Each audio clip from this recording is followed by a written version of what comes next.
നിങ്ങളുടെ ആത്മാവിൽ വന്നിരിക്കുന്ന യേശു ധൈര്യശാലിയാണോ? പിന്നെന്തിനാ നിങ്ങൾ എന്നോട് പറഞ്ഞു മുന്നോട്ട് പോകാൻ പറ്റുന്നില്ല ദൈവദാസനെ?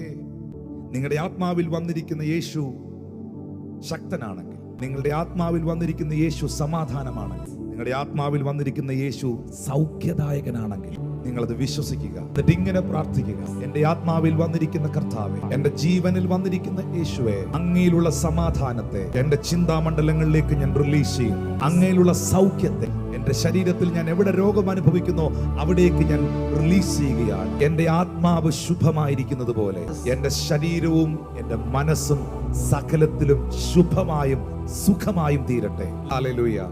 പക്ഷെ പലർക്കും ഇത് അറിയാൻ പറ്റുന്നില്ല. എന്താ ഇതിന്റെ കാരണം എന്നറിയാമോ? വീണ്ടും ജനിച്ചവരുടെ അകത്ത് യേശു ഉണ്ട്. നിങ്ങളുടെ ആത്മാവിൽ ദൈവത്തിന്റെ സൗഖ്യമുണ്ട്. നിങ്ങളുടെ ആത്മാവിൽ ദൈവിക സമാധാനമുണ്ട്. യേശു നിങ്ങളിൽ വന്നിട്ടുണ്ടെങ്കിൽ നിങ്ങളിൽ എല്ലാം ഉണ്ട്. എന്തെങ്കിലും ഒരു പ്രത്യേക സാധനത്തിന് വേണ്ടി വേറെ പോകണ്ട.